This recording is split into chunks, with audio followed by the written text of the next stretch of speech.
Hey guys, welcome back. I'm Krista, and today we're going to talk about how to plan your day. I'll walk through a little bit of how I plan my day. If you didn't already know this, I love journaling, which if you're listening to this, you probably know. I've been journaling since middle school. I've been bullet journaling for the past 6 years, which is sort of like a planner and journal in one. That's how I like to think of it. And I like to plan and I like to journal. And honestly, I've never made a video like this, how to plan your day, because honestly, I feel like I'm just understanding how to do it. I know I've been bullet journaling for a long time, but I feel like I'm getting it now. And so let's get to it. I'm going to talk about what has helped me wrap my head around how to plan my day, how to plan a day, and then just all the tips I have for you. I want to start with trying to, in your mind, before you plan your day, come up with your ideal day. Now, instead of actually coming up with your ideal day, is not just coming up with your ideal day, but also your ideal week. Because, of how our time is set up. We have 7 days in a week, and that's kind of how time works, right? Usually you're doing different things on different days of the week. So, with that in mind, I want you to think about what your ideal day is and what your ideal week is, because that's going to help you plan your day. And honestly, this is kind of where the work is. This is kind of the hard part. Figuring out what you want in your ideal week and in your ideal day takes time. Honestly, I've been working on this for the past year and a half. What is my ideal day? I mean, I used to work full time, and then I had my daughter, and then after I had my daughter, I was like, okay, I want to work again, so I got a part-time job, and then I quit that, and I started my own business. And so I've just been grappling with trying to figure out, what is my ideal day? How much work or no work does it involve? And yeah, just figuring that out. So think of your situation. What's your ideal day? Oh, and what I want to say though about your ideal day or your ideal week is something that I was listening to the book The Gap and the Gain, which was actually suggested by Annie Miller. She was on the podcast a couple episodes previously about the journal to help you fall asleep at night, and she suggested reading the book called The Gap and the Gain. So I was listening to it through the Libby app as an audiobook, and the author talks about having an ideal week. And an analogy he gave was that the ideal week is actually a horizon line. Think of it as the horizon line. You can see the horizon line, but you never actually get to it. So think of your ideal week and your ideal day like that. You are not going to actually get it, which sounds kind of terrible. But that's another thing too, though, is once you hit your ideal week, it kind of just moves, you move to the next step.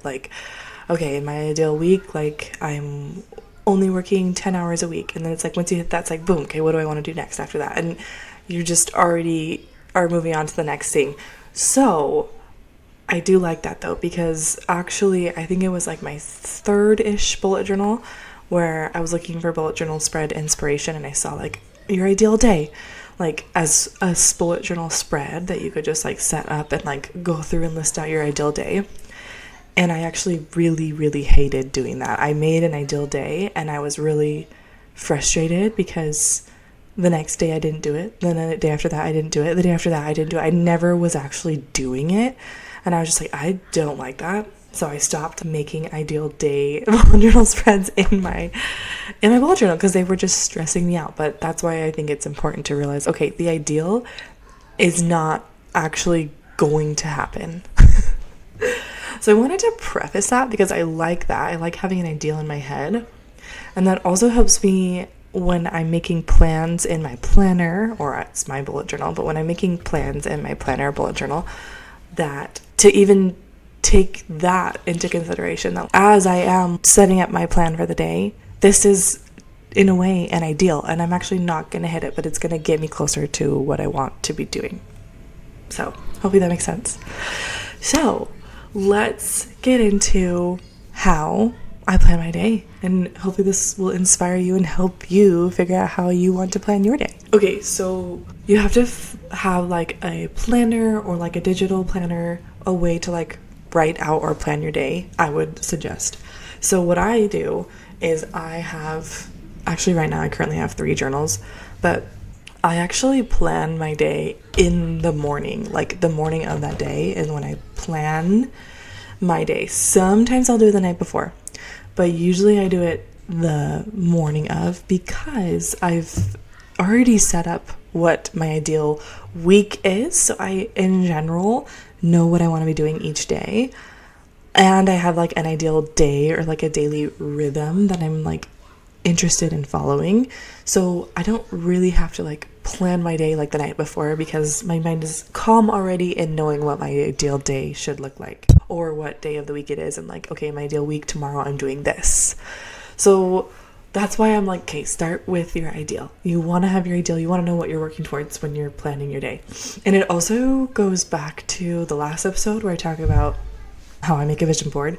It also goes back to that, like knowing what you want. So like that's really where the work is. It's knowing what you want. So like when I make my vision board, I know what brings me value, and like, so in my day, I can think, okay, what would bring me the most value? And is it actually like making money that day? Maybe. Or is it just spending time with someone that I really care about? Or is it being able to do what I want to do during that day, which is huge for me. So knowing what you want also goes along with how you're planning your day. Okay, so let's get to it. Like, how do I actually physically, literally plan my day? So I have gotten into the habit of waking up and journaling. I maybe don't do it like right away when I wake up. My husband works at 9 a.m. and he works from home, so I have till 9 a.m. with him there. And for a while I was excited to maybe sometimes use that time for work or go work out on my own or do kind of like, I guess like my own thing during that time from like 6 or 7 a.m. to 9 a.m. But lately I've kind of flopped and been like, okay, in my ideal day, I just have like a slow, chill morning. So the main thing that the two things I really like, well, I guess 3, the 3 things I really want to do from that time, from like 6 to 9 for myself, would be to journal, eat breakfast, and get ready. So that's kind of my main, how I start my day. So I do usually journal before I even get ready, and usually before I'm eating breakfast. So I go to my journal first. And so my bullet journal is my planner, but even usually before my bullet journal, I kind of do this simultaneously. So in my bullet journal, my day has like the hours 6 a.m. Let's see, actually. 6 a.m. to 9 p.m. And it's interesting because it's like, it's only on one column. It's only on one day. Like Monday has 6 a.m. to 9 p.m. and it's light gray, and it's not on every single day. So like, I don't have to like fill in what I'm doing at those times on each column of my day.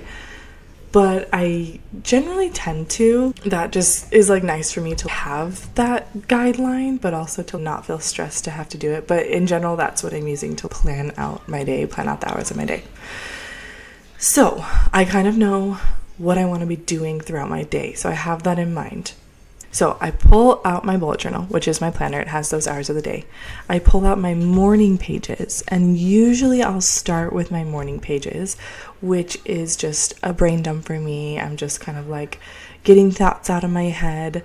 And I'm also looking at the day before. So I've actually given myself a few questions to play with each morning that I like to help me set myself up for having a really good day. So one of them is, it has to do with the day before, because often I do find myself journaling about the day before. And so the question that I have is, what could I have done differently the day before? Because that's usually if like something frustrating happened, or like I have a like frustrating thing happen the day before, which honestly doesn't happen often. But if there's something that like was weird about my day yesterday, sometimes I'll take time to journal about that, and I'll be like, well, what could I have done differently, kind of thing. I mean, I'm not like, it's supposed to alleviate like that frustrating feeling. It's not like making me feel bad. So anyways, I journal about that. That helps me. So then the other question that I like to ask myself if I'm like at a loss for what to write about in my morning pages is, what would inspire me today?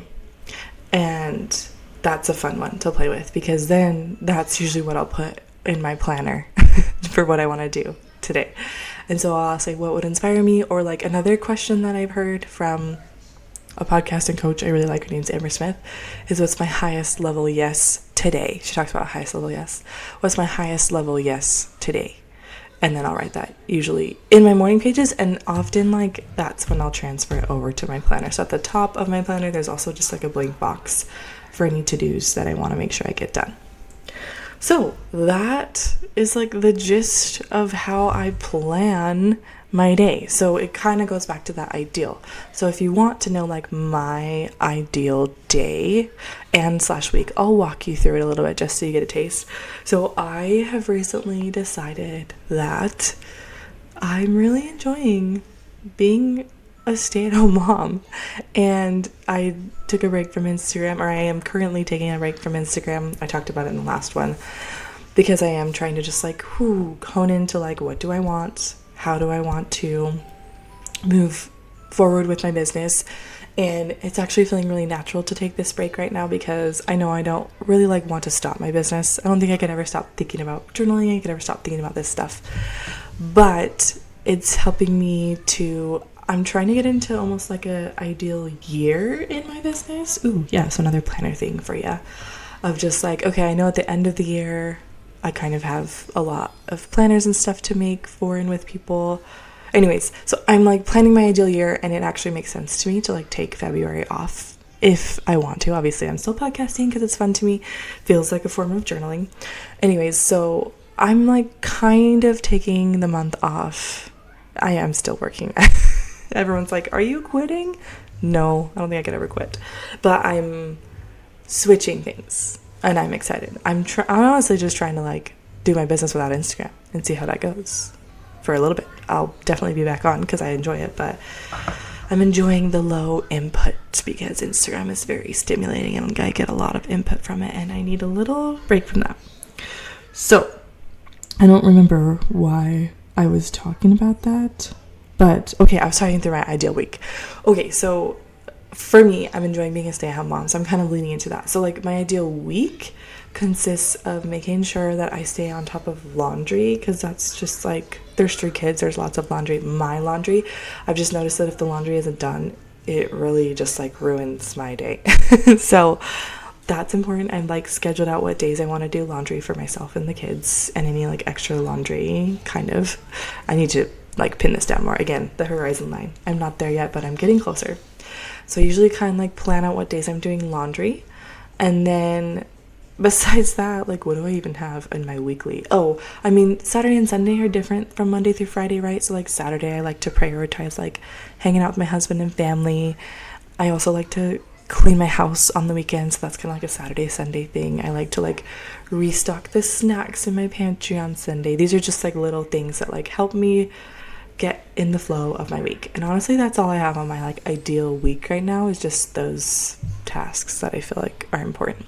As for my business, like I said, I'm kind of like in a period of like experimentation right now, but like I used to like post 3 times a week. That was kind of like my ideal. I used to like post my stories 5 times a week. So those can kind of be ideals for you if you want. Currently, I do a podcast a week, sometimes 2. So that's kind of in my weekly flow. I'm looking to get into email, so I'm trying to like work that in. So those are just some of the things that I guess I would put on my weekly tasks. Luckily for me, I'm also in a phase of having 3 kids, 3 and under. We literally have nowhere to be. There's a girl, my oldest is not in preschool yet. My kids, I mean, maybe we have doctor's appointments, and then sometimes for my church, I volunteer and like meet to do that. But besides that, there's nothing on our calendar. So that's where like my daily kind of rhythm comes in. And that's where, this is what I like to do in my day. I like to, in the morning, get out and play, get out into the sun, have some fun, wear out my kids a little bit. And then in the afternoon, I like to do quiet time, which honestly, I've heard of this before, quiet time. And I'm working on it. Like, I'm not very good at it yet. Right now, it kind of involves screens, although I'm hoping to, like, move through that, past that, and get away for quiet time to not involve screens or naps. I mean, usually My oldest is like still sort of napping. Sometimes she's not. So if she's not, she's kind of like doing something quiet. And if I'm working, maybe I'll just like put a show on for her. But my other kids usually are napping in the afternoon. And honestly, if I think about it, a while ago when I was like telling myself what my ideal day / week was, that was it. I wanted like 2 hours to myself to like work is what I wanted it for. And then pretty much we just play in the morning and we do whatever in the afternoon. And then the evening, our like flow is that my husband cooks, which is awesome. And we just kind of like wind down and hang out as a family, bedtime. And then after bedtime, I'm still working on what I want to do there. I usually want to kind of like wind down and rest. Sometimes I've been working, but I've actually not really been enjoying that very much. So yeah, I'm tweaking. I'm still figuring it out. But like, I'm very happy because honestly, if you would have asked me like a month ago, I was always like, okay, I know what I like to do in the morning. Like, we like to get out, we like to play, we like to have fun with friends or have fun at the park. But I don't know what to do in the afternoon. So I'm feeling like there's a flow in my day now, and that makes me really happy. And honestly, I haven't felt that until I deleted Instagram. So maybe that's a sign for me. But yeah, I just feel like I was able to dedicate more time to being like, I want to fix this right now. So I did. Because I will say this, my quiet time or like afternoon work time, I used to always like post, or like that was part of it, is like connecting, being on social media, like posting about my business. And having not doing that is just freeing up a lot of time and a lot of mental space for me to like really be like, okay, what do I want to be doing during this afternoon time to make my days flow better? Okay, I'll say one more thing and then I'm gonna go because my daughter's waking up. At the end of the day / not even at the end of the day, usually the next day when I'm doing this process again, I will actually, like, if I didn't put any plans during like the hours of the day on my bullet journal, I'll go back and fill in what I did do during those times if I like didn't necessarily have plans. Because like normally I just know like I'm gonna try and do something in the morning. So like we went to the zoo this week and I wrote in like zoo, and like it's just a way to journal for me. So my planner is my journal, and I enjoy planning a day, but also realizing that that's not really gonna happen how I want it to be. So having like that that perspective helps me to not be super intense about what I put on my agenda, because I used to get really sad if like I put something down and like it didn't happen. Lately, if I like put something down, it doesn't happen, I just think, interesting, I wonder why that is, and like move it to another day or just like let it be till the end of the week, and usually it ends up happening. So I will say one more thing, and it's that time is so interesting to me. Usually the things that I want, I can get them. So like if I want, let's say like today I wanted to record a podcast and I didn't get to it in that day, I can get to it the next day. Like if I put something in my planner, I want it to happen. That's kind of what it comes down to. I want like my planner to be powerful to me, where I'm writing it down, that means it's going to happen. And then the tricky thing about a planner is that it is technically tied to a specific time. But if we just like release our hold on like when we want it to happen, it will usually happen. So yes, being intentional and putting it on like when you want to do it, plan when you want to do it, is awesome and important, and probably likely will work a lot of the time. But if it doesn't and it's really important and like you're being intentional about it, just don't stress, because it probably likely will happen. So that's just like I'm telling myself that. I've just found that if you listen a few episodes back, I talked about how like I put something on my planner and like it didn't happen till like a week and a day later, and I was just like, it happened. I just had to like be okay with it and sit with it for a second and not stress. So like don't stress if your plans don't happen. They will if they're important to you. And I will leave you with that and catch you on the next episode. Thanks so much for listening. We'll talk to you next time.